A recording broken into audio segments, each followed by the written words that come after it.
300명이 한꺼번에 사라졌습니다. 이렇게 하면 한국 기업들이 무릎을 꿇을까요? 아니면 미국이 원하는 대로 협상이 될까요? 그들은 한국도 일본처럼 굴복할 거라 생각했습니다.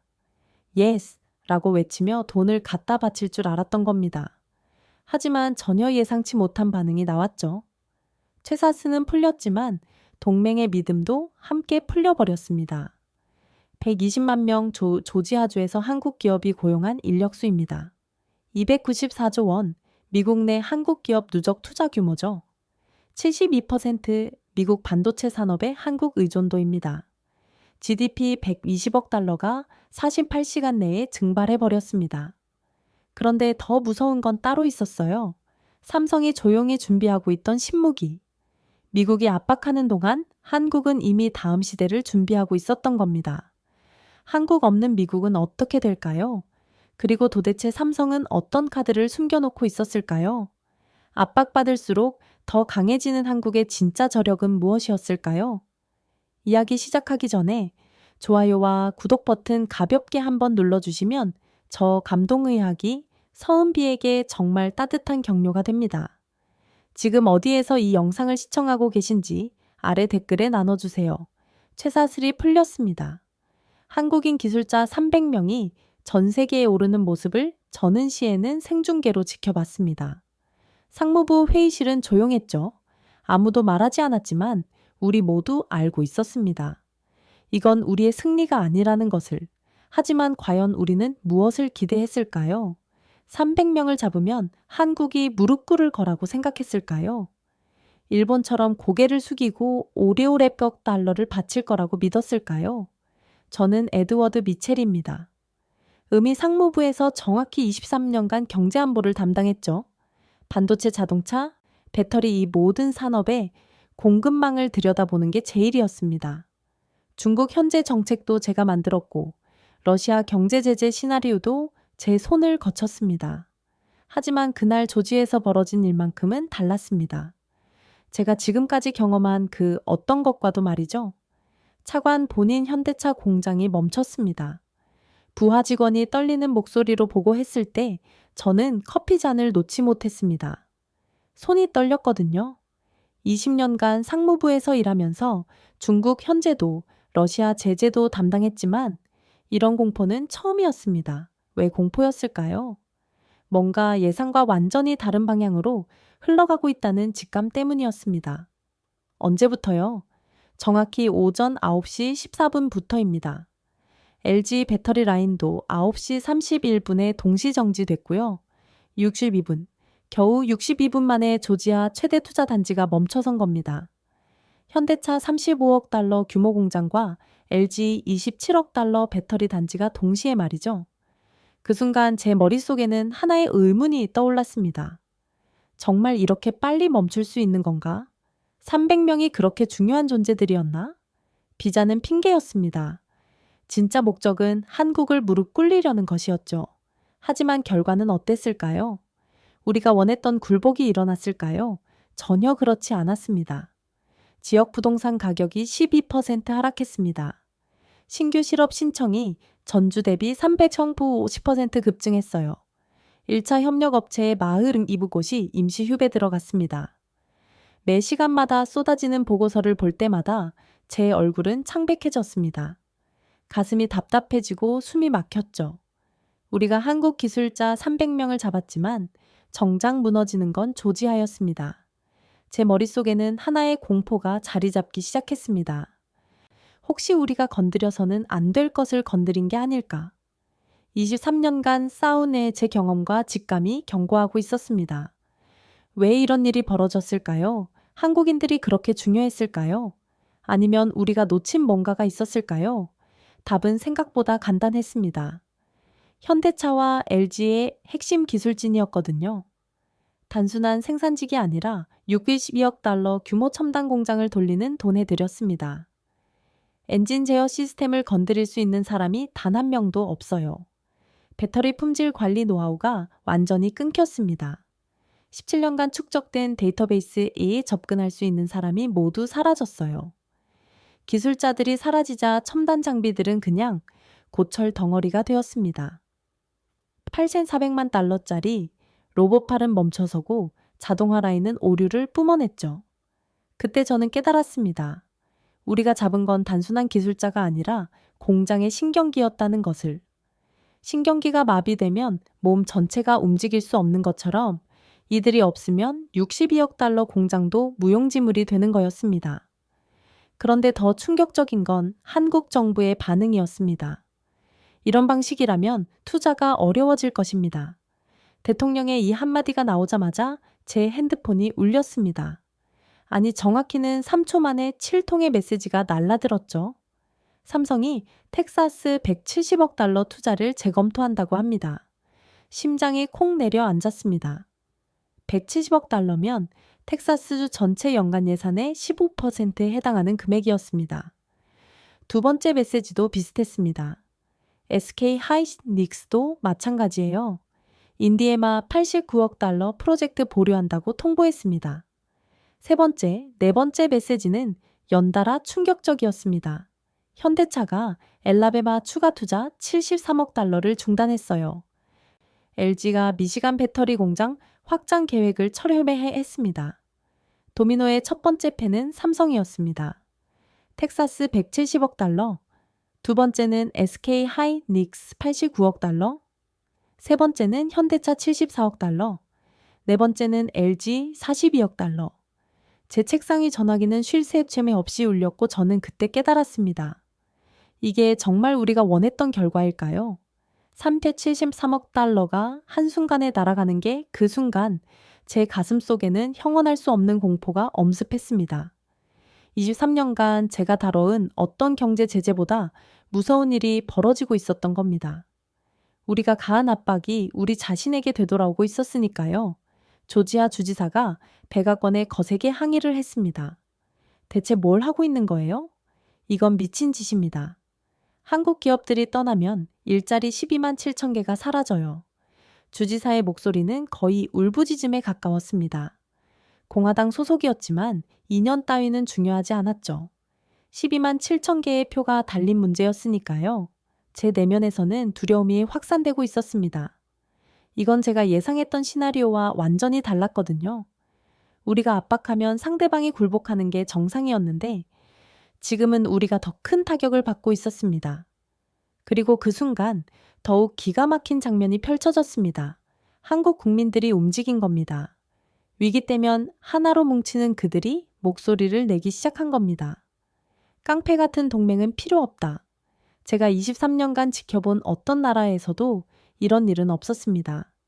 이번 미국의 한국인 구금 사태에 대해 보수와 진보 구분 없이 한국 사회가 이렇게 빠르게 단합할 수 있다고요. 그때 저는 온몸에 소름이 돋았습니다. 우리가 상대하는 건 단순한 기업이 아니라는 것을, 정부와 기업과 시민이 72시간 만에 하나로 움직이는 유이체 같은 나라라는 것을, 일본과는 완전히 다른 존재였습니다. 언론도 등을 돌렸습니다. 한국 기업 없으면 조지아는 끝이다. 라면시에는 특집 보도를 냈고 미국이 스스로 발등을 찍었다. MBC가 지적했죠.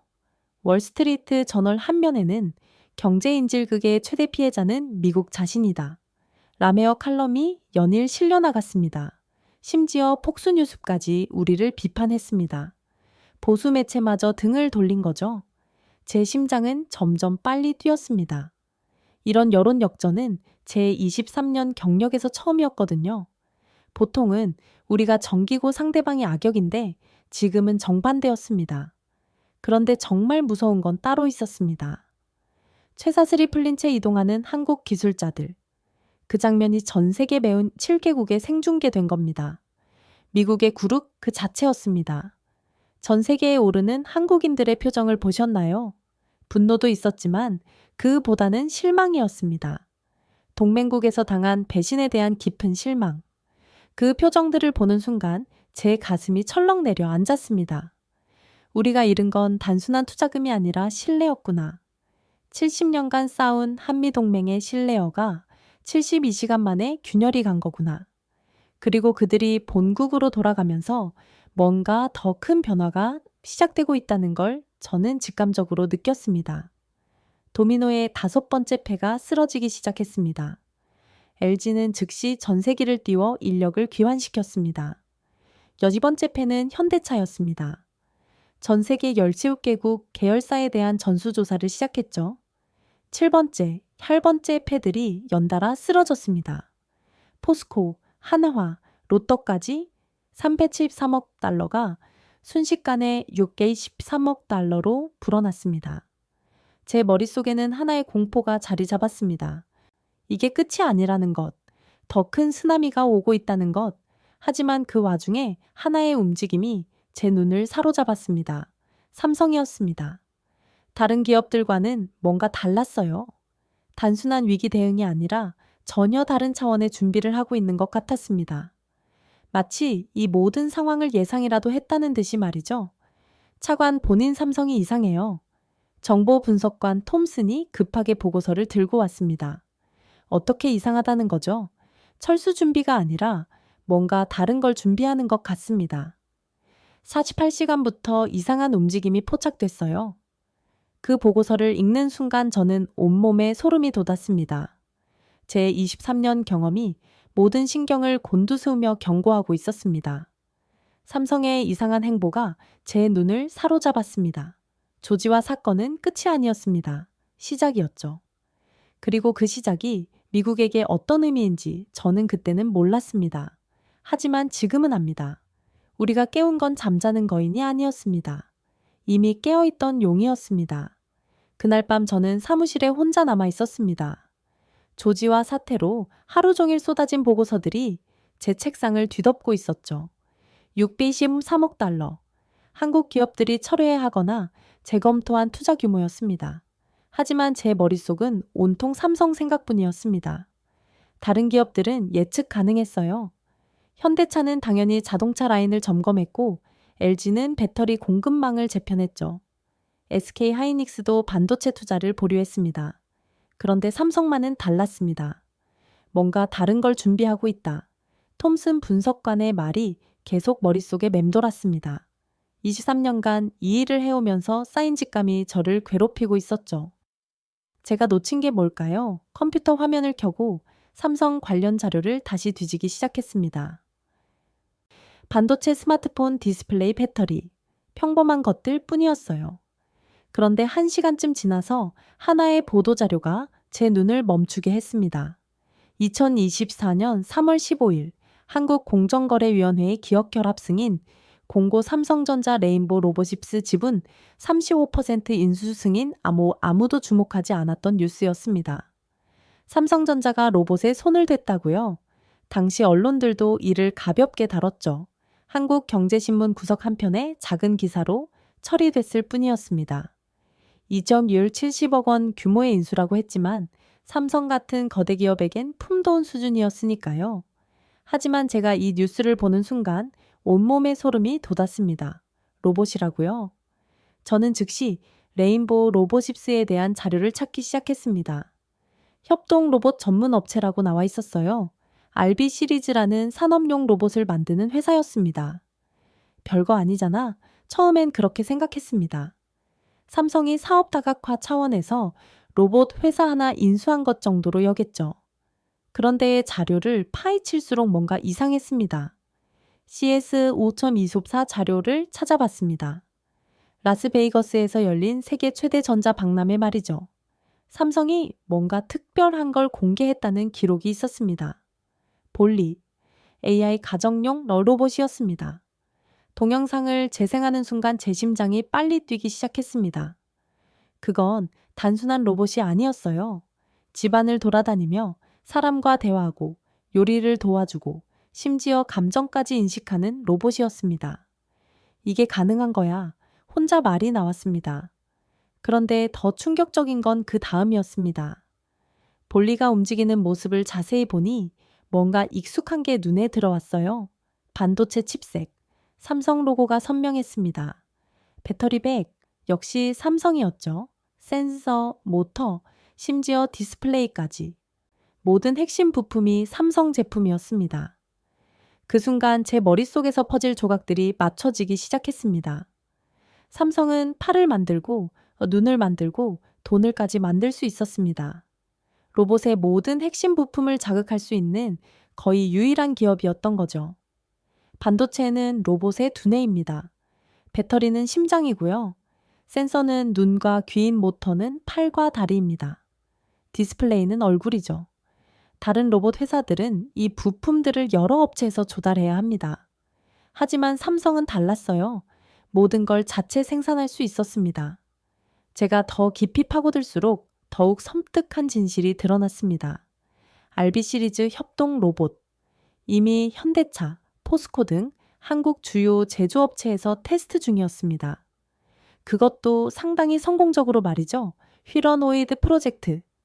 인간과 똑같이 생긴 로봇을 개발 중이라는 정보도 찾았습니다. 아직 공개되지 않았지만 내부적으로는 상당한 진전을 이루었다는 소문이 돌고 있었어요. 그런데 가장 무서운 건 따로 있었습니다. 삼성의 로봇 전략이 단순히 제품 개발에 그치지 않는다는 것이었죠. 생태계를 구축하려 하고 있었습니다. 가정용 로봇 볼리는 삼성 스마트홈과 연동됩니다. 냉장고, 세탁기, 에어컨, TV까지 집 전체가 하나의 통합된 시스템이 되는 거죠. 산업용 로봇 RB 시리즈는 삼성 반도체 공장에서 이미 활용되고 있었습니다. 그리고 그 노하우를 다른 제조업체에 판매하려 하고 있었어요. 물류 로봇도 개발 중이었습니다. 삼성물산과 연계해서 말이죠. 심지어 데이터 센터용 로봇까지 삼성 SDS가 관련 소프트웨어를 개발하고 있다는 정보를 찾았습니다. 이건 단순한 투자가 아니었습니다. 생태계를 장악하려는 선언이었죠. 그 순간 제 머릿속에 하나의 무서운 가능성이 떠올랐습니다. 구글이 안드로이드 운영체제로 스마트폰 세계를 장악했듯이 삼성이 로봇 운영체제로 미래 산업을 지배하려는 건 아닐까? 스마트폰 시대에 구글이 한 일을 생각해 보세요. 안드로이드라는 무료 운영체제를 배포했죠. 그리고 전 세계 스마트폰의 70% 이상을 장악했습니다. 만약 삼성이 로봇 운영체제를 개발해서 무료로 배포한다면 가정용 로봇, 산업용 로봇, 물류 로봇, 의료용 로봇, 모든 로봇이 삼성 운영체제로 움직이게 될 수도 있습니다. 그렇게 되면 삼성은 단순한 전자기업이 아니라 로봇 제국의 황제가 되는 거죠. 제 등골이 선을 해줬습니다. 삼성의 스마트폰 생산 능력을 생각해 보세요. 연간 3억 대를 만들어냅니다. 이 대량 생산 노하우를 로봇에 적용한다면 로봇 대량 생산 시대가 올 수도 있다는 얘기입니다. 지금까지 로봇은 비싸고 복잡해서 일부 대기업이나 연구소에서만 쓰였죠. 하지만 삼성의 스마트폰처럼 로봇을 대량 생산한다면 가격이 급격히 떨어질 겁니다. 일반 가정에서도 로봇을 쓸 수 있는 시대가 올 거예요. 그때 제 머릿속에 한 가지 더 무서운 생각이 들었습니다. 미국은 준비가 되어 있나? 이러다 삼성이 미국을 등진다면 우리나라 로봇 기업들을 살펴봤습니다. 보스턴 다이내믹스 구글에 팔렸다가 소프트뱅크로 넘어갔다가 결국 현대차가 인수했습니다. 아이로봇, 청소 로봇만 만드는 작은 회사죠. 테슬라의 옵티머스 휴머노이드, 아직 시제품 수준입니다. 반면 삼성은 어떤가요? 이미 상용화 단계에 들어서 있었습니다. 제가 더 조사해보니 정말 놀라운 사실을 발견했습니다. 삼성이 로봇 전용 프로세서를 별도로 개발하고 있다는 정보였어요. 스마트폰용 엑시노스 칩이 아니라 로봇 전용으로 최적화된 MPU 말이죠. 이게 무슨 의미인지 아시나요? 로봇은 스마트폰과 다릅니다. 실시간으로 움직여야 하고 주변 환경을 인식해야 하고 즉각적으로 판단해야 하죠. 기존 칩으로는 한계가 있어요. 하지만 로봇 전용 칩이 나온다면 성능이 비약적으로 향상될 겁니다. 그리고 삼성은 이미 그 칩을 개발하고 있었던 거죠. 시계를 보니 새벽 2시 30분이었습니다. 그런데 잠이 오지 않았어요. 안에 잠들 수가 없었습니다. 제 머릿속에는 하나의 공포스러운 시나리오가 그려지고 있었거든요. 만약 삼성이 로봇 시장을 장악한다면 인류의 일상이 바뀝니다. 집에서는 볼리가 요리하고 청소하고 아이들을 돌봐줄 거예요. 공장에서는 RB 로봇들이 24시간 쉬지 않고 일할 겁니다. 물류센터에서는 로봇들이 물건을 분류하고 배송할 거고요. 그리고 그 모든 로봇들이 삼성 기술로 만들어진다면 삼성은 인류 문명의 인프라를 장악하게 됩니다. 더 무서운 건 이 모든 일이 우리가 모르는 사이에 진행되고 있었다는 점이었어요. 조지에서 한국 기술자 300명을 체포하는 동안 삼성은 미래를 준비하고 있었던 겁니다. 우리는 현재의 발목 잡혀 있었는데 그들은 이미 10년 후를 내다보고 있었던 거죠. 이런 젠장. 욕이 저절로 나왔습니다. 그때 제 핸드폰이 울렸습니다. 새벽 2시 50분에. 누가 전화를 걸까요? 되어보세요. 차관부님, 톰순입니다. 아직 안 주무시죠? 네, 뭔 일이에요? 삼성 관련해서 추가 정보를 찾았습니다. 지금 당장 보셔야 할 것 같아요. 뭔데요? 유럽에서 움직임이 포착됐습니다. BMW, 폭스바겐, 지멘스. 독일 주요 제조업체들이 삼성과 로봇 관련 협의를 시작했다는 정보입니다. 제 심장이 콩 내려앉았습니다. 언제부터요? 조지아 사태 직후부터입니다. 마치 기다렸다는 듯이. 전화를 끊고 나서 저는 한동안 멍하니 앉아 있었습니다. 삼성의 진짜 목표가 보이기 시작했습니다. 미국에서 밀려나는 건 문제가 아니었어요. 오히려 기회였던 거죠. 유럽이라는 새로운 시장을 개척할 수 있는 기회 말입니다. 그리고 유럽은 로봇에 대해 훨씬 개방적이었습니다. 산업 4천 여행을 추진하고 있는 독일은 특히 그랬죠. 삼성은 이미 그걸 노리고 있었던 겁니다. 훗날 미국의 숨통을 조일 칼날은 바로 여기서 시작되고 있었습니다. 그때는 몰랐습니다. 하지만 지금은 압니다. 삼성의 로봇 전략이 단순한 섬 사업 확장이 아니라 글로벌 패권을 노린 마스터 플랜이었다는 것을, 그리고 그 계획의 첫 번째 단계가 바로 조지아 사태였다는 것을 새벽 3시 저는 창밖을 바라봤습니다. 워싱턴 DC의 야경이 평소와 같았지만 세상은 이미 달라지고 있었습니다. 로봇의 시대가 오고 있었고 그 주인공은 미국이 아니라 한국이 될 것 같았습니다. 월요일 오전 백악관 상황실이 소집되었습니다. 조지아 사태 이후 일주일이 지났지만 상황은 전혀 진정되지 않았어요. 오히려 더 악화되고 있었습니다. 13억 달러에서 시작된 한국 기업들의 투자 철회 규모가 890억 달러로 불어났거든요. 하루가 다르게 숫자가 커지고 있었습니다. 그런데 그날 제가 평생 잊지 못할 문서를 보게 되었습니다. 차관부님, 이거 보셨어요? 레이천 부차관부가 두꺼운 파일을 제 앞에 놓았습니다. 오늘 회의에선 이 얘기만 나오겠네요.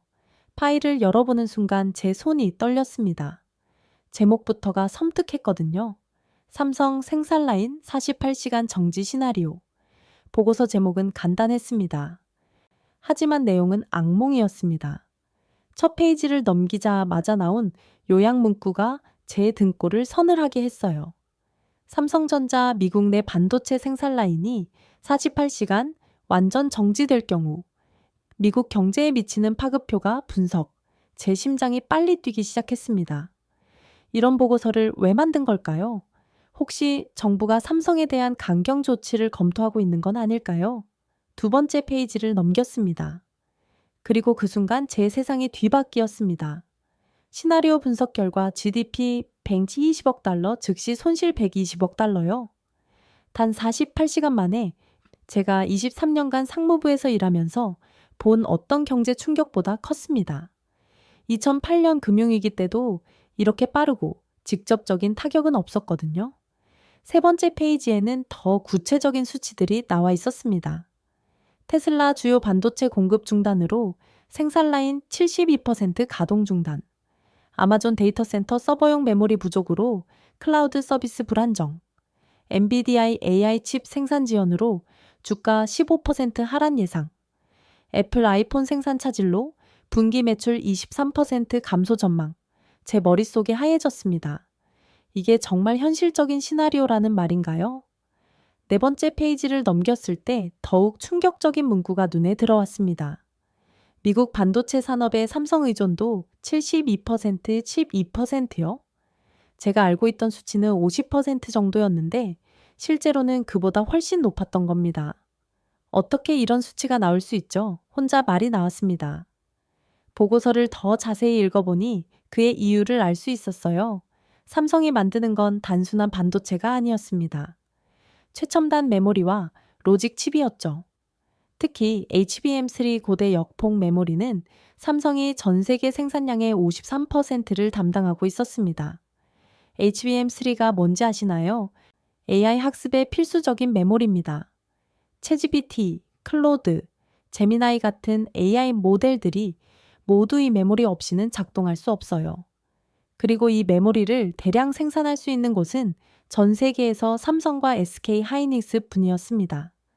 5번째 페이지에는 시간대별 파급 효과가 정리되어 있었습니다. 6시간 후 주요 테크 기업 재고 부족 시작. 12시간 후 생산 라인 가동률 탑 50% 이하로 하락. 24시간 후 클로우드 서비스 불안정, 금융거래 시스템 오류 발생. 48시간 후 주요 기업들 생산 완전 중단 대규모 이시아해고 시작. 제 손이 바들바들 떨렸습니다. 이게 정말 가능한 일인가요? 6번째 페이지에는 지역별 피해 규모가 나와 있었어요.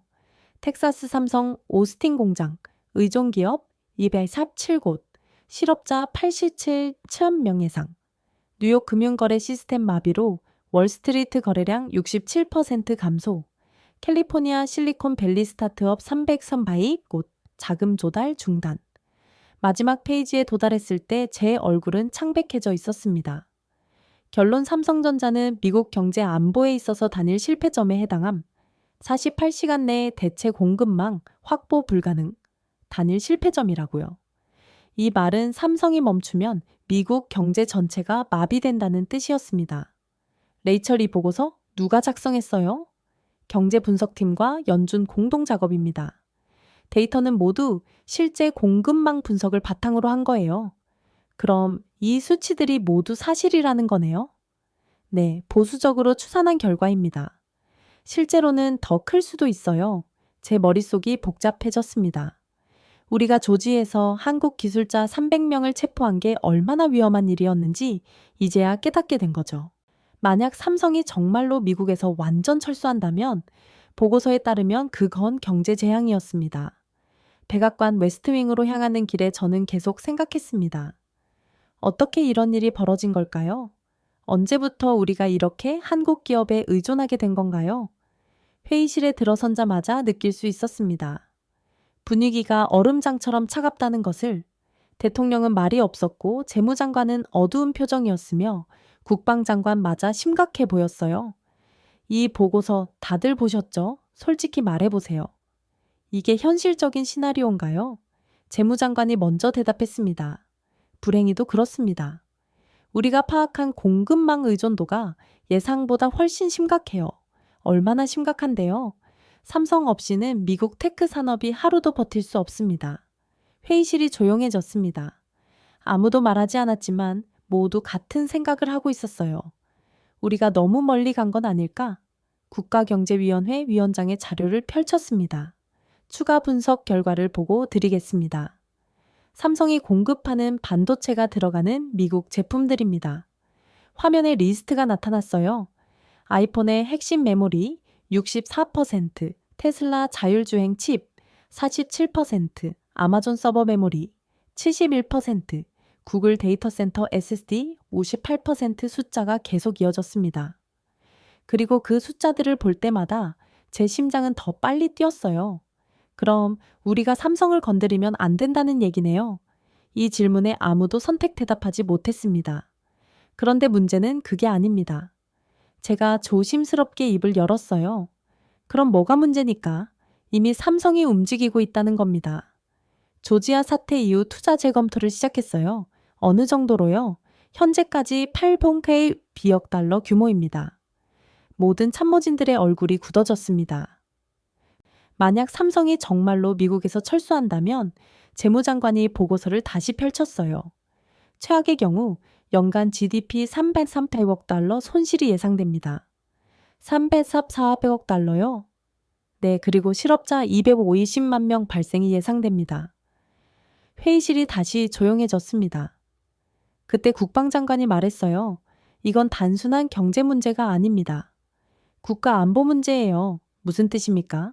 삼성이 만드는 반도체가 우리 군사 장비에도 들어갑니다. F-35 전투기, EGST-EM, 심지어 핵잠수함까지 제 등골이 서늘해졌습니다. 그럼 우리 국방력도 삼성에 의존하고 있다는 얘기네요. 그렇습니다. 만약 삼성이 군사용 반도체 공급을 중단한다면 국방장관이 말을 잇지 못했어요. 하지만 우리 모두 알고 있었습니다. 미국의 군사적 우위마저 흔들릴 수 있다는 것을 회의실을 나와서 복도를 걸으며 생각했어요. 미국 스스로 인정했습니다. 삼성 없이는 단 하루도 버틸 수 없다는 사실을 그 보고서는 단순한 분석이 아니었습니다. 미국의 굴복 선언이었어요. 우리가 그토록 자랑스러워하던 미국의 기술 패권이 실은 한국 기업 하나에 의존하고 있었던 겁니다. 조지아에서 한국 기술자 300명을 체포했을 때 우리는 힘을 과시한다고 생각했어요. 하지만 실제로는 우리 자신의 약점을 드러낸 거였습니다. 그날 저녁 집에 돌아와서 뉴스를 봤습니다. 삼성 의존도 72%, 미국 경제의 아킬레스 건드러나 48시간 내 GDP 120억 달러 손실 충격적 정부 보고서, 미국 테크 기업들 삼성 없으면 생산 불가 모든 방송사가 이 뉴스를 톱으로 다뤘어요. 그리고 여론은 예상 그대로였습니다. 이런 상황에서 왜 한국을 건드린 거야? 삼성한테 사과해야 하는 거 아니야. 우리가 깡패짓한 거 맞잖아. SNS에는 이런 댓글들이 넘쳐났습니다. 제 23년 공직 생활에서 이렇게 여론이 급변한 적은 없었어요. 하루 만에 미국이 가해자에서 피해자로, 강자에서 약자로 전락한 겁니다. 그리고 그 모든 변화의 중심에는 삼성이 있었습니다. 한국의 한 기업이 미국 전체를 흔들고 있었던 거죠. 그날 밤 저는 깨달았습니다. 조지아 사태는 끝이 아니라 시작이었다는 것을, 그리고 앞으로 벌어질 일들이 이보다 훨씬 더 충격적일 거라는 것을. 미국의 자존심은 이미 땅에 떨어졌습니다. 이제 남은 건 어떻게 수습할 것인가였어요. 미국의 대응은 예상 바뀌었습니다. 삼성 의존도 72%라는 충격적 보고서가 공개된 후 정상적이라면 협상 테이블에서 자세를 낮췄어야 했어요. 48시간 내 GDP 120억 달러 손실이라는 끔찍한 시나리오 앞에서 말이죠. 하지만 미국은 정반대로 움직였습니다. 오히려 목소리를 더 높였어요. 그 중심에는 하워드 러트릭 상무부 장관이 있었습니다. 일본도 결국 무릎 꿇었다. 그가 기자회견에서 한 말이었습니다. 제가 TV로 생중계를 지켜보는데 온몸에 소름이 돋았어요. 러트릭 장관은 1980년대 일본 반도체 협정을 언급하며 노골적인 협박을 퍼부었습니다. 일본은 미국 압박에 굴복해서 오리 500억 달러를 투자했고 반도체 수익의 90%를 미국에 넘겼다. 한국도 같은 길을 걸어야 한다. 제 귀를 의심했습니다. 정말 저런 말을 공개적으로 한 건가요? 그 순간 제 머릿속에는 1986년 일미 반도체 협정이 떠올랐어요. 일본이 미국 압박에 굴복해서 자국 반도체 산업을 사실상 포기한 사건이었죠. 당시 일본은 세계 반도체 시장의 50%를 장악하고 있었습니다. 하지만 미국의 강압에 못 이겨 시장을 내줬고 그 결과 잃어버린 30년을 맞게 되었어요. 러트릭 장관은 바로 그 사례를 한국에 들이대고 있었던 겁니다. 관세 폭탄도 준비되어 있고 투자 제한 조치도 검토 중이다. 한국이 현명한 선택을 하길 바란다. 협박이 아니라 위협이었습니다. 제가 23년간 외교 협상을 지켜봤지만 이렇게 노골적인 위협은 처음이었어요. 동맹국을 상대로 말이죠. 그런데 한국의 반응은 일본과 완전히 달랐습니다. 바로 다음 날 한국 대통령이 기자회견을 열었어요. 이런 방식이라면 투자가 어려워질 것입니다. 단 한마디였지만 그 파장은 엄청났습니다. 제 핸드폰이 쉴 새 없이 울렸어요. 차관, 본인 한국 정부가 공식 경고했습니다. 삼성이 추가 투자 중단을 검토한다고 발표했어요. 현대차도 미국 내 모든 프로젝트 재검토에 들어갔습니다. 일본과는 정반대 반응이었습니다. 굴복이 아니라 맞대응이었어요. 하지만 더 놀라운 건 한국 시민사회의 반응이었습니다. 강패 같은 동맹은 필요 없다. 70년 동맹이 이런 식으로 끝나는 건가? 우리가 언제부터 미국의 시민지였나? 자존심을 지키자. 경제도 중요하지만 국격이 더 중요하다. 한국 SNS와 언론에 넘쳐나는 댓글들이었습니다. 제가 가장 충격받은 건 한국 사회의 단합이었어요. 보통 이런 국제적 갈등이 터지면은 내부에서 의견이 갈립니다. 보수는 미국 편을, 진보는 반미 노선을 택하는 게 일반적이죠. 하지만 한국은 달랐습니다. 보수 정당에서도 미국의 무례한 압박을 규탄한다고 발표했고, 진보 정당은 깡패식 동맹 관계를 거부한다며 더 강하게 반발했어요. 경제계도 마찬가지였습니다. 대한상공회의소, 한국경장총협회, 중소기업 중앙회까지 모든 경제단체가 굴욕적 협상 거부라는 입장을 발표했습니다. 이런 일이 가능한가요? 한국 사회 전체가 72시간 만에 하나로 뭉칠 수 있다고요? 제 23년 외교 경험으로는 이해할 수 없는 현상이었습니다. 그들은 우리를 일본과 같다고 착각했습니다. 하지만 한국은 일본이 아니었습니다. 식민지에서 일어나 민주주의와 자본주의를 동시에 이룬 유일한 나라였어요. 일본은 미국이 만들어준 민주주의였지만 한국은 스스로 쟁취한 민주주의였습니다. 그 차이가 이런 상황에서 드러나고 있었던 거죠. 더욱 당황스러운 건 미국 내부 반응이었습니다. 조지아 대학교 경제학과 제임스 위슨 교수가 공개기 고문을 발표했어요. 한국 기업들이 떠나면 조지아와 텍사스 경제가 무너진다. 러트닉 장관의 발언은 경제적 자살 행위다. 하버드 대학교 케네디 스쿨에서도 비슷한 성명이 나왔습니다. 미국은 한국과의 경제 협력을 통해 더 많은 이익을 얻고 있다. 일방적 압박은 양국 모두에게 손실이다. 심지어 공화당 소속 텍사스 주지사까지 나섰어요. 삼성 오스틴 공장이 떠나면 우리 주에서 일자리 15만 개가 사라진다. 워싱턴의 정치적 계산 때문에 텍사스 주민이 피해를 봐서는 안 된다. 미국 내부에서 균열이 일어나고 있었습니다. 연방정부는 강경책을 밀어붙이는데 주정부와 학계는 정반대 입장을 취하고 있었어요. 제가 가장 놀란 건 여론조사 결과였습니다. 시에는 이 실시한 긴급 여론조사에서 한국에 대한 압박을 중단해야 한다는 응답이 64%나 나왔어요. 한국은 미국의 중요한 동맹국이다. 73%, 러트닉 장관의 발언이 부적절하다.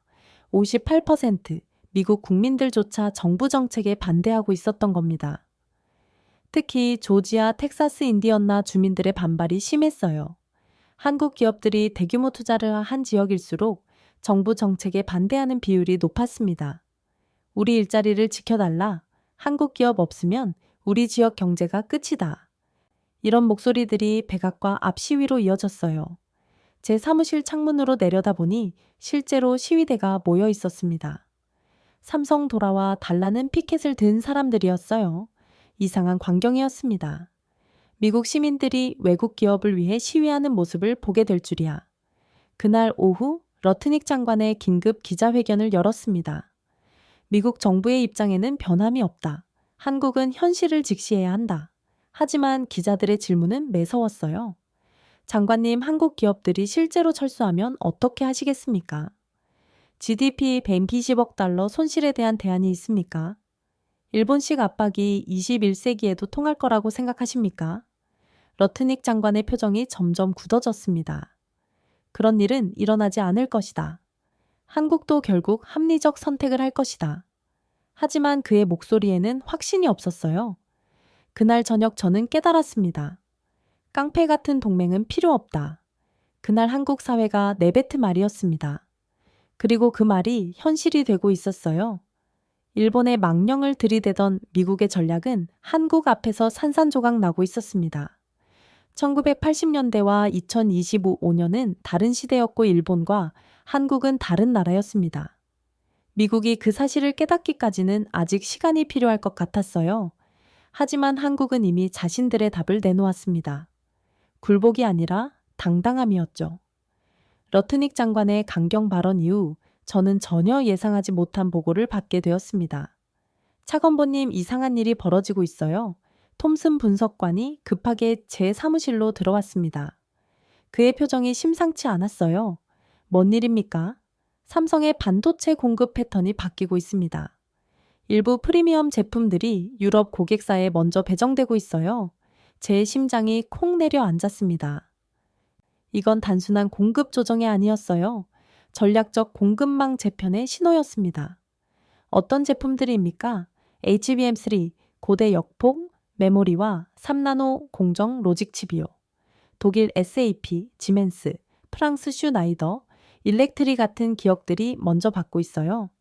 제가 23년간 이 일을 하면서 공급망 변화를 수없이 봤지만 이런 속도는 처음이었습니다. 보통은 몇 개월에 걸쳐 서서히 이루어지는데 삼성은 불과 일주일 만에 전략을 바꾼 거였어요. 미국 기업들 반응은 어떻습니까? 대호란입니다. 구글, 테슬라, 애플까지도 울부짖고 있어요. 완전 배제는 아니지만 이 정도 수준으로도 타격이 너무 큽니다. 톰슨이 보고서를 펼쳤습니다. 구글 클라우드 사업부가 삼성에 긴급 요청서를 보냈습니다. 기존 공급 계약 준수해 달라는 내용이에요. 테슬라는 어떠고요? 머스크가 직접 삼성 부회장에게 연락했다는 정보가 있어요. 자율주행, 칩 공급 지연 때문에요. 제 머릿속이 복잡해졌습니다. 세계 최대 IT 기업들이 한국 기업 하나 때문에 이렇게 우왕좌왕하는 모습을 보게 될 줄이야. 그런데 정말 놀라운 건 유럽의 반응이었습니다. 차관보님, 더 충격적인 소식이 있어요. 뭔가요? 독일과 영국이 삼성 유치에 나섰습니다. 전례 없는 조건을 제시하고 있어요. 제 눈이 커졌습니다. 어떤 조건들입니까?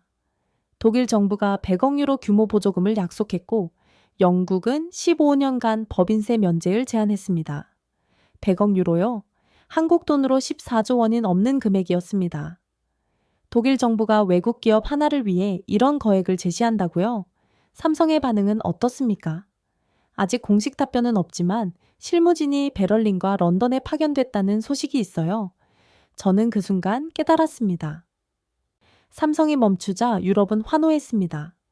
미국이 삼성을 압박하는 동안 유럽은 천재 1위의 기회라고 본 거였어요.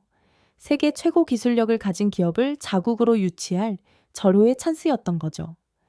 유럽 언론 반응은 어떻습니까? 완전히 다릅니다. 독일 프랑크푸르터 알게마인에는 삼성 유치는 독일 산업 4.0의 완성이라고 보도했어요. 영국은요, 파이낸셜 타임스가 브렉시트 이후 최대 기회라고 평가했습니다. 제 가슴이 답답해졌습니다. 같은 사건을 두고 미국과 유럽의 시각이 이렇게 다를 수 있나요? 미국에서는 한국 기업이 말썽 부린다는 식으로 보도되는데 유럽에서는 역대급 기회가 왔다며 환호하고 있었어요. 그날 오후 더 놀라운 소식이 들어왔습니다. 차관보님, 삼성의 유럽에서 로봇 테스트를 시작했습니다. 로봇이요? 네.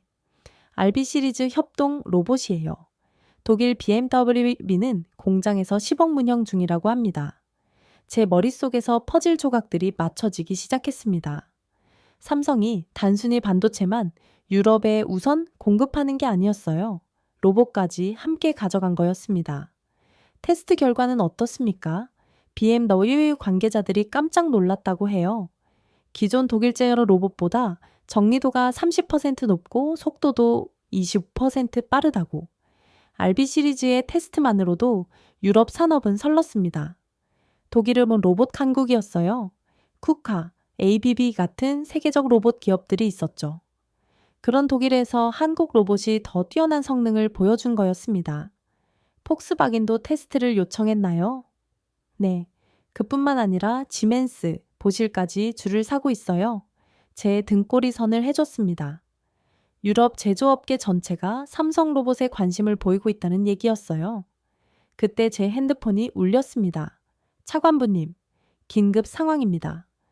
프랑스가 200억 유로 규모 반도체 클러스터 조성을 제안했다고 합니다. 200억 유로요? 독일보다 2배나 큰 금액이었습니다. 프랑스까지 나선 거였어요. 제가 더욱 놀란 건 그 다음이었습니다. 한국의 위기를 두고 유럽 전체가 움직이고 있었습니다. 독일, 영국, 프랑스, 이탈리아, 스페인까지 주요 유럽 국가들이 모두 삼성 유치에 나선 거였어요. 이런 일이 가능한가요? 한 기업을 두고 전 대륙이 경쟁하는 상황이라니. 그날 저녁 저는 유럽 언론들을 뒤져봤습니다. 독일 슈픽일지, 삼성 유치는 독일 경제의 미래를 결정할 것, 영국 가디언 브렉시트 손실을 만회할 제로의 기회 프랑스, 르몽드 마크롱의 유럽, 반도체 주권 구상의 핵심 이탈리아 코리엘의 델라 세라, 남부, 유럽 제도약의 열쇠 모든 언론이 삼성을 두고 경쟁하는 상황을 긍정적으로 평가하고 있었어요. 반면 미국 언론은 어땠을까요? 삼성의 보복성, 공급 조정, 미국 기업들 피해, 한국의 일방적 공급망 변경, WTO 제소 검토, 동맹국의 배신 한미 관계의 재정리 필요, 같은 상황을 보는 시각이 180도 달랐습니다. 미국에서는 배신이라고 하는데 유럽에서는 기회라고 봤어요. 그때 제 머릿속에 하나의 깨달음이 떠올랐습니다. 미국이 놓친 기회가 유럽의 도약으로 이어지고 있다는 것을 우리가 삼성을 압박하는 동안 유럽은 삼성을 환영하고 있었어요. 우리가 한국 기업들을 밀어내는 동안 유럽은 팔을 벌려 맞이하고 있었던 거죠. 더욱 아이러니한 건 이 모든 상황이 우리 스스로 만든 거라는 점이었습니다. 조지에서 한국 기술자 300명을 체포하지 않았다면 삼성이 공급망 단변화를 이렇게 빨리 추진했을까요? 러트릭 장관이 일본 사례를 들며 협박하지 않았다면 한국이 이렇게 강하게 반발했을까요? 우리가 압박하지 않았다면 유럽이 이런 기회를 얻을 수 있었을까요? 모든 게 우리 자충수였습니다. 그날 밤 늦게 톰슨 분석관이 마지막 보고를 가져왔습니다. 차관본인 네덜란드에서도 움직임이 포착됐어요. 뭔가요? ASM의 리 삼성과 긴밀히 협력하겠다고 발표했습니다. 차세대 2UB 장비 우선 공급 약속까지 했어요. ASM의 리오 세계 유일의 2UB 노광 장비 제조사였습니다. 반도체 제조에 없어서는 안 될 핵심 장비를 만드는 회사였어요. 그게 무슨 의미인가요? 삼성이 최첨단 반도체를 유럽에서 생산할 수 있게 된다는 뜻입니다. 기술적 독립이 가능해지는 거죠. 제 온몸에 소름이 돋았습니다. 삼성이 유럽에서 반도체를 생산하게 되면 미국 의존도를 크게 줄일 수 있습니다. 그리고 유럽은 반도체 주권을 확보하게 되고요. 양쪽 모두 미국 없이도 충분해지는 거였어요. 작은 변화였지만 그것은 곧 거대한 파도가 될 전조였습니다. 조지에서 시작된 작은 균열이 이제 대서양을 건너 거대한 지각 변동으로 이어지고 있었습니다. 미국이 한국을 밀어낸 자리에 유럽이 들어선고 있었어요. 그리고 그 중심에는 삼성이 있었습니다. 세계는 이미 달라지고 있었고 우리는 그 변화를 막을 수 없었습니다. 아니, 정확히는 우리 스스로 그 변화를 만들어낸 거였죠. 첫 번째 소문은 업계 내부에서 나왔습니다. 러트닉 장관의 강경 발언 이후 어느 날 제 사무실로 걸려온 한 통의 전화가 모든 것의 시작이었어요. 차관부님 이상한 소문이 돌고 있어요. 실리콘밸리에서 일하는 제 대학 동기 마크의 목소리였습니다. 무슨 소문입니까? 삼성이 공급 절차를 바꿀 거라는 얘기가 나더라요. 아직 확인되지 않았지만 업계가 수를 흉이고 있어요. 공급 절차요? 제 심장이 콩 내려앉았습니다. 어떤 식으로 바꾼다는 겁니까? 품질 검증 기간을 대폭 늘린다는 소문이에요. 지금까지 하루 걸리던 걸 한 달로 늘릴 수도 있다고 제 손이 떨렸습니다. 만약 그게 사실이라면 미국 테크 업계는 마비될 거였어요. 확실한 정보는 아니죠. 아직은 소문 수준이에요. 하지만 삼성과 거래하는 여러 업체에서 같은 얘기가 나오고 있어요. 전화를 끊고 나서 저는 즉시 정보팀에 연락했습니다. 삼성 공급 정책, 변경 관련 정보를 수집해 주세요.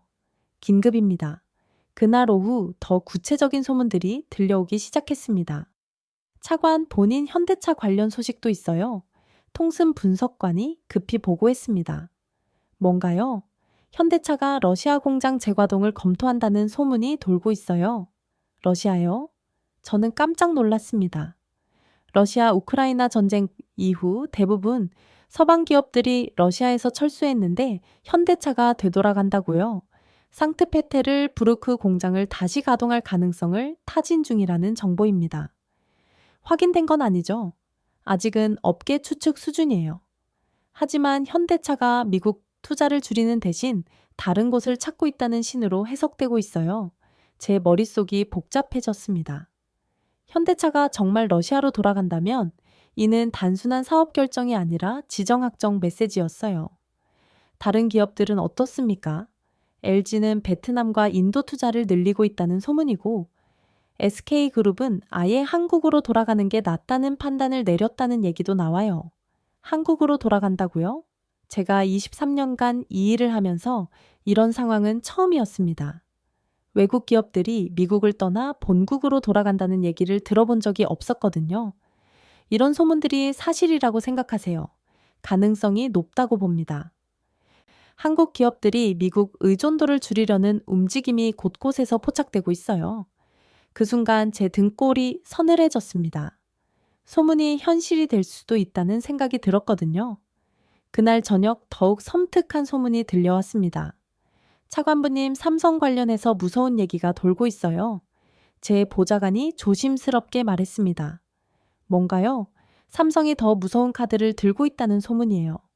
더 무서운 카드라니 공급 절차 변경은 빈산의 일각이고 진짜 카드는 따로 있다는 얘기입니다. 제 심장이 빨리 뛰기 시작했습니다. 공급 절차 변경도 충분히 무서운데 더 무서운 게 있다고요? 어떤 카드일까요? 아무도 모릅니다. 하지만 업계에서는 삼성이 진짜 화나면 미국 경제가 멈춘다는 말이 나오고 있어요. 제가 잠들 수 없었던 이유가 바로 그 불안감이었습니다. 뭔가 더 큰 일이 벌어질 것 같다라는 예감 말이죠. 다음 날 아침 제 예감이 현실이 되었습니다. 차관부님, 긴급 보고서가 도착했어요. 통순이 두꺼운 파일을 들고 왔습니다. 표지에는 급비라는 빨간 도장이 찍혀 있었어요. 뭔가요? 경제분석팀에서 작성한 삼성 시나리오 전망 보고서입니다. 어제 밤에 완성됐어요. 파일을 열어보는 순간 제 얼굴이 창백해졌습니다. 제목부터가 섬뜩했거든요. 삼성 공급 정책 변경 시 미국 경제 파급 효과 분석. 첫 페이지를 넘기자마자 나온 문구가 제 등골을 서늘하게 했어요. 시나리오 1 품질 검증 기간 연장, HBM3 메모리 1일에서 1개월로 지연, 예상 파급 효과, AI 산업 생산성 67% 하락, 클라우드 서비스 불안정 67% 하락이요. 이건 산업 마비 수준이었습니다. 두 번째 페이지를 넘겼습니다. 시나리오 2 서버용 드램 검증 강화, 예상 파급 효과 데이터 센터 확장 지연, 금융거래 시스템 불안정. 세 번째 페이지에는 더 구체적인 수치가 나와 있었어요. 테슬라 자율주행 집 공급 지연으로 생산 43% 감소 예상, 아마존 클라우드 사업 매출 29% 하락 전망, 구글 AI 개발 프로젝트 6개월 이상 지연, 애플 아이폰 신제품 출시 3개월 연기 가능성. 제 손이 바들바들 떨렸습니다. 이게 정말 현실적인 시나리오인가요? 네 번째 페이지에는 시간대별 영향이 정리되어 있었습니다. 1주차 주요 테크 기업 제공 부족 시작, 2주차 AI 스타트업 작은 조달 어려움 가중, 4주차 클라우드 서비스 품질 저하 본격화, 8주차 금융거래 시스템 오비슈 빈발, 12주차 대규모 한시해고 시작. 마지막 페이지에 도달했을 때 제 세상이 뒤바뀌었습니다. 결론 삼성의 공급 정책 변경은 합법적 절차이나 미국 경제에 미치는 충격은 2008년 금융위기 수준이 될 수 있습니다.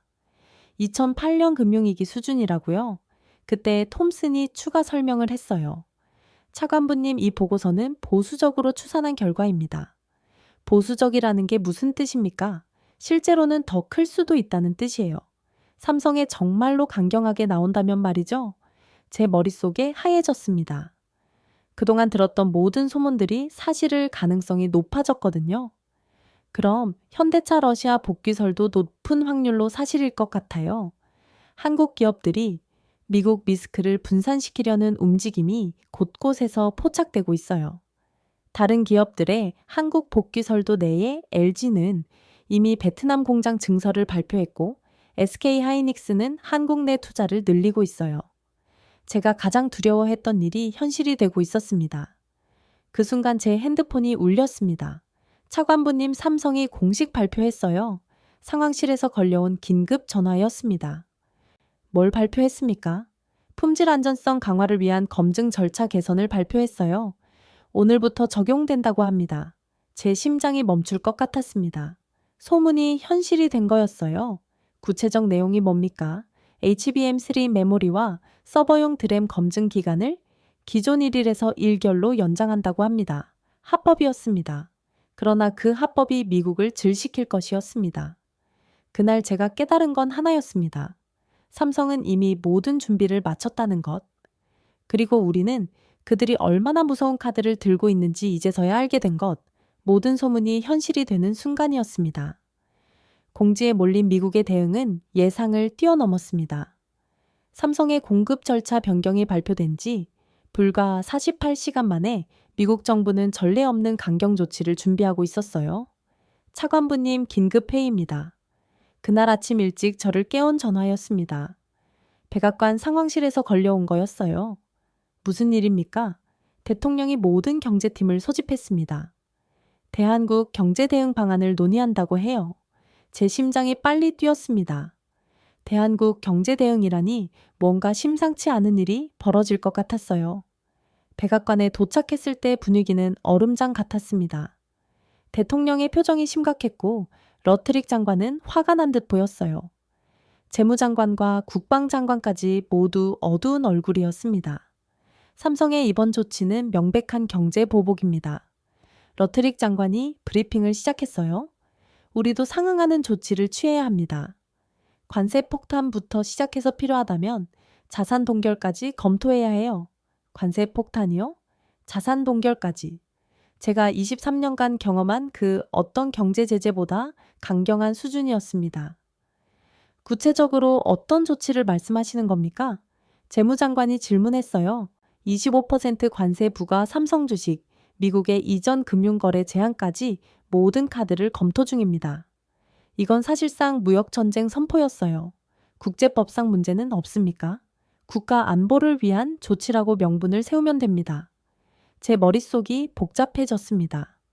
이렇게 강경하게 나가는 게 과연 옳은 일일까요? 그날 오후 미국의 강경조치 계획이 언론에 흘러나갔습니다. 미국 한국의 사상 최강 경제 제재 검토 보조금 받으려면 삼성 지분 내놔라 한미 관계 최악의 국면으로 모든 언론이 톱뉴스로 다뤘어요. 그리고 그 반응은 미국 정부가 예상한 것과 정반대였습니다. 첫 번째 충격은 유럽 기업들의 반응이었습니다. BMW가 가장 먼저 공식 성명을 발표했어요. 삼성과의 기술 협력은 자동차 산업 발전에 필수적이다. 정치적 갈등이 기술 혁신을 막아서는 안 된다. 다음은 에어버스였습니다. 항공 우주 산업의 미래는 글로벌 협력에 달려 있다. 일방적 제재는 모든 당사자에게 손실이다. 지멘스, 사부, 볼보까지 연달아 비슷한 성명을 냈어요. 세계의 거인들이 한국 편에 선 겁니다. 제가 가장 놀란 건 ASML을 성명이었어요. 반도체 생태계는 상호 의존적이다. 한 고리가 끊어지면 전체 시스템이 무너진다. ASML은 네덜란드 회사지만 사실상 미국의 동맹국이었어요. 그런 회사조차 한국을 지지한다고 나선 거였습니다. 두 번째 충격은 유럽 정부들의 반응이었습니다. 독일 경제부가 조심스럽게 우려를 표명했어요. 글로벌 공급망 안정성이 중요하다. 모든 당사자가 대화를 통해 해결해야 한다. 프랑스 외교부도 비슷한 입장을 밝혔습니다. 기술 분야의 국제협력은 인류 공동의 이익이다. 영국 비즈니스부는 더 직접적이었어요. 브렉시트 이후 영국은 모든 혁신 파트너와 협력할 준비가 되어 있다. 하지만 진짜 충격은 미국 내부에서 왔습니다. 텍사스 주지사가 공개적으로 연방정부를 비판한 거였어요. 삼성 오스틴 공장이 문을 닫으면 우리 주에서 일자리 15만 개가 사라진다. 워싱턴의 정치적 계산 때문에 텍사스 주민이 피해를 봐서는 안 된다. 조지아 주지사도 마찬가지였습니다. 현대차와 LG 없으면 조지아 경제가 무너진다. 연방정부는 현실을 직시해야 한다. 인디언나 주지사까지 나섰어요. SK 하이냅스 투자가 중단되면 우리 지역 발전이 20년 뒤처진다. 공화당 소속 주지사들이 공화당 연방정부를 비판하는 초유의 사태였습니다. 미국 의회도 갈라졌어요. 텍사스 출신 공화당 하원 의원 12명이 공동 성명을 냈습니다. 한국 기업들은 우리 지역구의 핵심 고용주다. 경제 제재는 우리 유권자들에게 직접적 피해를 준다. 조지아 출신 민주당 상원 의원도 비슷한 입장을 밝혔어요. 한국과의 경제 협력은 호혜적이다. 일방적 제재는 양국 모두에게 손실이다. 언론도 분열했습니다. 월스트리트 저널 한국 제재, 미국 경제에 부메랑 될 것. 워싱턴 포스트 동맹국과의 경제 갈등 신중한 접근 필요. 뉴욕타임스 기술 패권 경쟁에서 협력이 답이다. 반면 일부 언론은 정부를 지지했어요. 한국의 일방적 공급 조정, 강력 대응 필요. 동맹국이라고 봐주면 안 된다. 여론도 갈렸습니다. CNN 여론조사 결과는 충격적이었어요. 한국에 대한 경제 제재 반대 58%, 한국 기업들과 협력해야 한다. 62%, 지역별로는 더 극명했습니다.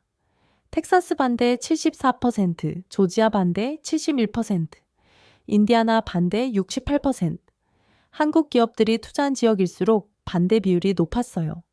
그날 저녁 제가 가장 충격받은 건 업계 반응이었습니다. 실리콘밸리 시의들이 잇따라 우려를 표명한 거였어요. 한국과의 갈등은 우리 모두에게 손실이다. 기술 발전에는 협력이 필수다. 정치가 기술을 가로막아서는 안 된다. 월스트리트도 마찬가지였습니다. 주요 투자은행들이 한국 제재 시 글로벌 경제 리스크 급증이라는 보고서를 연달아 발표했어요. 그 순간 저는 깨달았습니다. 게임의 룰이 완전히 바뀌었다는 것을. 과거에는 미국이 압박하면 다른 나라들이 굴복했어요. 경제 제재를 가하면 국제사회도 따라왔죠. 하지만 이번은 달랐습니다. 미국이 압박하자 유럽 기업들이 한국을 지지했어요. 미국 내 지방정보들이 연방정보를 비판했습니다. 의회도 언론도 여론도 갈라졌어요. 한국은 새로운 게임의 룰을 제시하고 있었습니다. 신뢰와 협력이었죠. 과거의 룰은 간단했어요. 힘이 곧 전기였습니다.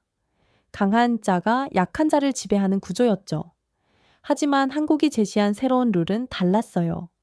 기술과 혁신을 바탕으로 한 상생이었습니다. 그리고 세계는 새로운 룰을 선택하고 있었어요. 다음 날 아침 백악관에서 긴급 기자회견이 열렸습니다. 러트닉 장관이 나와서 발표했어요. 미국 정부는 동맹국들과 긴밀히 협의하며 신중하게 정책을 검토하겠습니다. 사실상 강경조치 철회 시사였어요. 그 순간 저는 확신했습니다. 미국이 힘으로 룰을 유지하려 했던 시대는 끝나가고 있다는 것을, 한국이 새로운 국제 질서를 주도하고 있다는 것을, 그리고 그 새로운 질서에서는 힘보다 신뢰가, 지배보다 협력이 중요하다는 것을, 게임의 룰이 바뀐 날이었습니다. 합의에는 생각보다 빨리 도달했습니다. 하지만 그 합의가 끝을 의미하지는 않았어요. 오히려 새로운 시작이었습니다. 톰슨 분석관이 급히 보고서를 들고 왔어요. 어떤 내용입니까? 삼성이 글로벌 투자 전략 재편을 발표했어요. 미국 투자를 전면 철회하지는 않지만 대폭 축소한다고 합니다. 제 심장이 콩 내려앉았습니다. 결국 우리가 가장 우려했던 일이 벌어진 거였어요. 구체적인 규모는 어떻습니까? 향후 5년간 계획했던 208조 원 투자 중 약 35%를 한국과 유럽으로 전환한다고 해요. 211의 35%면 72조 원이었습니다. 상상할 수 없는 규모의 자본이 미국을 떠나는 거였어요. 더 충격적인 건 그 이유였습니다. 삼성 측 설명으로는 지정학적 리스크 분산이라고 하네요. 지정학적 리스크 분산이라고요? 우리가 리스크가 된 거였습니다. 다른 한국 기업들은 어떻습니까? 비슷한 행보를 보이고 있어요. 현대차는 인도와 동남아 투자를 늘리고 LG는 유럽 공장 확장을 검토 중입니다. 제 머릿속이 복잡해졌습니다. 한국 기업들이 일제히 미국 의존들을 줄이고 있었던 거예요. 그날 오후 더 구체적인 소식이 들어왔습니다. 차세대 기술, 전략, 로드맵. 그런데 내용이 예상을 뛰어넘었어요. 톰순이 자료를 펼쳤습니다. 제목을 보는 순간 제 등골이 선을 해줬어요. 삼성 2030 비전, 글로벌 기술 표준의 새로운 중심. 어떤 내용입니까? 반도체를 넘어서 차세대 기술 생태계 전반을 재편하겠다는 선언이에요. 제가 자료를 자세히 읽어보니 정말 놀라운 내용이었습니다. 삼성이 단순히 미국에서 철수하는 게 아니라 완전히 새로운 게임을 시작하려 하고 있었어요. 첫 번째 전략이 뭡니까? 유럽과의 기술 동맹 구축이에요. 독일, 프랑스, 네덜란드와 포괄적 기술 협정을 체결할 계획이라고 합니다. 유럽과의 기술 동맹이라고요? 이건 단순한 사업 협력을 넘어서는 지정학적 변화였어요.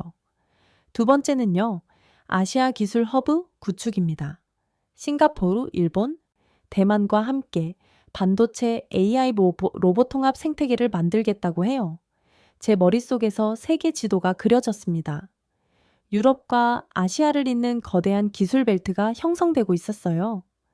그리고 그 중심에는 한국이 있었습니다. 세 번째 전략은 뭡니까? 이게 가장 충격적인데요. 기술표준 주도권 확보라고 명시되어 있어요. 기술표준 주도권이요? 구체적으로 뭘 의미하는 겁니까? 6G 통신 차세대 AI 칩, 그리고 로봇 운용 체제까지 모든 분야에서 삼성이 글로벌 표준을 만들겠다는 뜻입니다. 제 온몸에 소름이 돋았습니다. 이건 단순한 기업 전략이 아니라 기술 패권 전쟁이었어요. 그 순간 제 머릿속에 하나의 깨달음이 떠올랐습니다. 우리가 삼성을 압박하는 동안 삼성은 미국 없는 세상을 준비하고 있었던 거예요. 그리고 더 주목해야 할 건 유럽이 삼성을 환영하고 있다는 사실이었습니다. 독일은 150억 유로 규모 R&D 센터 유치를 제안했고, 프랑스는 차세대 반도체 공장 건설을 위한 특별법까지 검토 중이라고 해요. 톰슨이 보고서를 읽으며 설명을 했죠. 150억 유로요. 한국 돈으로 20조 원인 없는 규모였습니다. 영국은 어떻습니까? 브렉시트 이후 최대 투자 유치권이라며 총리가 직접 나서고 있다고 들었어요.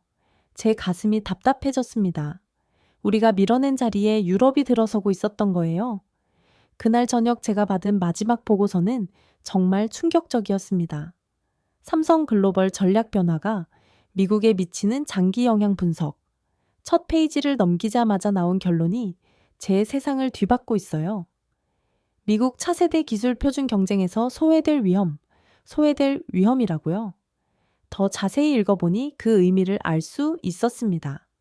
삼성과 유럽 기술 동맹 구축 시 6G 표준에서 미국 영향력 급감 예상, 아시아 기술 허브 완성 시 글로벌 반도체 공급망에서 미국 위상 하락, 로봇 운영체제 표준화 시 4차 산업혁명 주도권 한국 이한 가능성, 제 손이 떨렸습니다. 우리가 읽는 건 투자금만이 아니었어요. 미래 기술 패권이었습니다. 마지막 페이지에 도달했을 때 제 세계관이 완전히 바뀌었습니다. 결론 한국은 반도체를 넘어 차세대 기술 생태계 전반에 새로운 중심축으로 부상하고 있습니다. 미국이 한국과의 갈등을 통해 얻은 것은 없으며 잃은 것은 미래 패권임. 그 순간 제 머릿속에서 모든 퍼즐이 맞춰졌습니다. 조지에서 한국 기술자 300명을 체포했을 때 우리는 한국을 압박한다고 생각했어요. 하지만 실제로는 한국에게 각성의 기회를 준 거였습니다. 미국 의존에서 벗어나 독자적 길을 가라는 신호를, 그 결과 한국은 미국 없는 글로벌 기술 생태계를 구축하기 시작했어요. 유럽과 손잡고 아시아와 연대하며 새로운 기술 표준을 만들어가고 있었습니다. 삼성의 로봇 전략은 그 계획의 일부일 뿐이었어요. 훨씬 더 큰 그림의 한 조각이었습니다. 차세대 통신 AI 칩, 로봇 OS, 심지어 우주 기술까지 모든 분야에서 한국이 새로운 표준을 만들려 하고 있었어요. 그리고 그 표준을 따르는 건 유럽과 아시아였습니다. 미국이 아니라 다음 날 아침 저는 창밖을 바라보며 생각했습니다. 세계는 이미 달라져 있었고 우리는 그 변화를 막을 수 없었어요. 아니, 정확히는 우리 스스로 그 변화를 만들어낸 거였습니다. 한국은 이제 반도체 제국을 넘어 기술 제국으로 도약하고 있었어요. 그리고 그 제국의 중심에서 인류의 미래를 설계하고 있었습니다. 미국이 힘으로 지배하던 시대가 끝나고 한국이 기술로 선도하는 시대가 시작된 거였어요. 인류의 미래를 설계하는 자 드디어 한국의 차지가 되었습니다. 조지에서 시작된 작은 균열이 결국 세계 기술 패권의 대전환을 불러온 거였습니다. 그리고 그 전환의 최대 수혜자는 한국이었어요. 조지에서 시작된 작은 균열이 결국 세계 기술 패권의 대전환을 불러왔습니다. 300여 명의 한국 기술자를 잡으며 우리를 굴복시키려 했던 미국. 하지만 한국은 굴복하지 않았습니다. 정부와 기업, 그리고 국민이 하나가 되어 당당히 맞았죠. 그 결과 한국은 미국 의존에서 벗어나 독자적인 기술 제국을 건설하기 시작했습니다. 반도체를 넘어 로봇과 차세대 기술까지 이제 한국이 인류의 미래를 설계하고 있어요. 일본과 달랐던 한국의 저력, 세계가 인정한 우리의 가치, 그리고 기술로 이루어낸 진정한 독립. 이것이 바로 2025년 말도 안 되는 일이 일어난 현재 한국이 보여준 위대한 반전이었습니다. 오늘도 우리의 자랑스러운 이야기 함께 해주셔서 감사합니다.